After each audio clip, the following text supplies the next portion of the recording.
నమస్తే, welcome to Suman TV. నేను మీ యామ్ని. ప్రస్తుతం మనతో ఉన్నారు ప్రముఖ ఆధ్యాత్మికవేత్త జ్యోతిషరత్న శ్రీమతి కోనాల భాగ్యలక్ష్మి రెడ్డి గారు ఉన్నారు. అమ్మతో మాట్లాడి మనకున్న సందేహాలను అడిగి తెలుసుకుందాం. నమస్తే అమ్మా. నమస్తే అమ్మా. అమ్మ, మీరు ప్రతి నెల అయితే 12 రాశుల గురించి తెలియచేస్తారు, వాళ్ళకి సంబంధించిన పరిహారం కూడా తెలియచేస్తారు. కాబట్టి ఈ ఆగస్టు నెలలో అసలు ఏ విధంగా ఉంటుందమ్మా? ఆగస్టు నెల అంటేనే శ్రావణ మాసం. శ్రావణ మాసంలో ఏ విధంగా ఉంటుంది? ద్వాదశ రాశుల వారికి చాలా ఆనందంగా వాళ్ళకి జరిగేటటువంటి శుభ పరిణామాల గురించి మనం ద్వాదశ రాశుల వారికి చెప్పుకుందాం. మాస ఫలాలు కార్యక్రమానికి స్వాగతం, సుస్వాగతం. అయితే ద్వాదశ రాశుల వారికి ఏ విధంగా ఉంది? గ్రహాల యొక్క స్థితిగతుల్లో మార్పులు చేర్పులు తెలుసుకుందాం. మరి చూసినట్లయితే మనకి 5వ తారీఖున బుధుడు వక్రగతిన వెళ్తున్నాడు. ఆ తర్వాత మనకి చూసినట్లయితే రవి సంక్రమణం సింహరాశిలోకి 16వ తారీఖున జరుగుతుంది యథావిధిగా. తర్వాత శుక్రుడు చూస్తేనేమో 24న కన్యారాశిలోకి, కుజుడు చూస్తే 27వ తారీఖున మిథునంలోకి కూడా ప్రయాణం చేయబోతున్నారు. ఈ మాసంలో అంటే ఈ శ్రావణ మాసంలో ముఖ్యంగా 1/8/2024 నుంచి 31/8/2024 వరకు ఈ యొక్క మాస ఫలాలు కార్యక్రమంలో ఇవి విశేషాలు ఏ విధంగా ఉండబోతున్నాయి ద్వాదశ రాశుల వారికి అనే విషయాల్ని చాలా చక్కగా మనము అందరికీ కూడా తెలుసుకుని అందరికీ చెప్పుకుందాం. అమ్మ, ఇప్పుడు ఆగస్టు నెలలో ధనుస్సు రాశి వారికి ఎలా ఉంటుంది?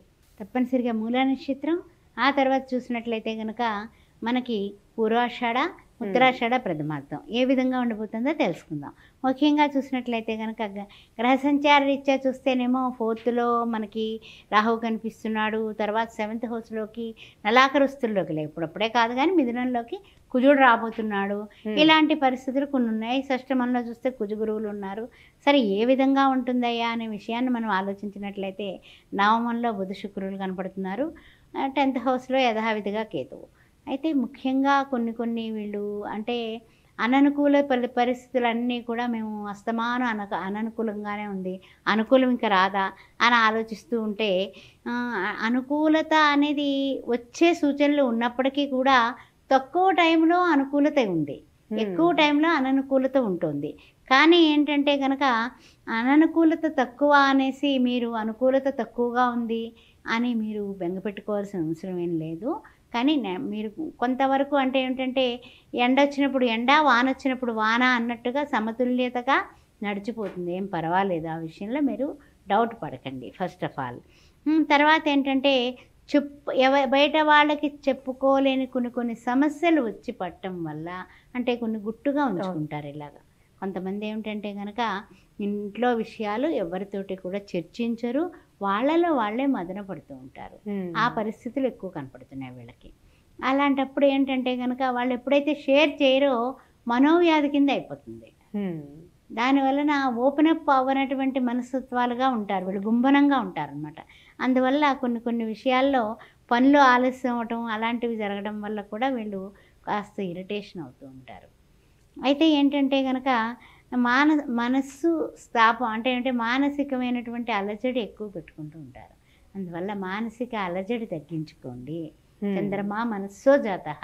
ప్రతి సోమవారం నాడు కూడా ఈశ్వరుని దర్శించి ఆ ఈశ్వరుడికి అభిషేకం చేయించుకోవడం అనే ప్రక్రియను మీరు చేసినట్లయితే అన్ని విధాలా ఉపయుక్తంగా ఉంటుంది.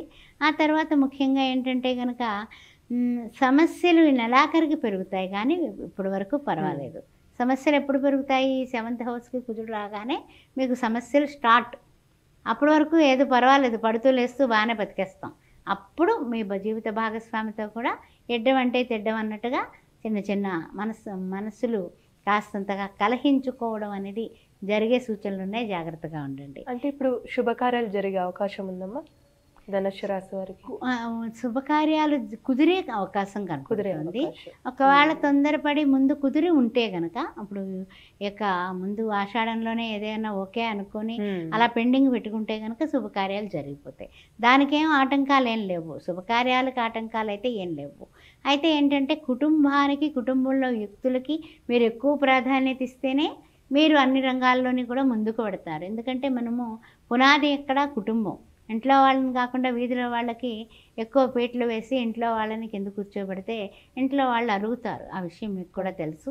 కోర్టు వ్యవహారాలందు కావచ్చు, వ్యాపారాలందు కావచ్చు, ఉద్యోగంలో పై అధికారుల దగ్గర, మీ సాటి ఉద్యోగుల దగ్గర ఎక్కడా కూడా నోటి మాటని పొదుపుగా, హితంగా, మితంగా మాట్లాడుకోండి.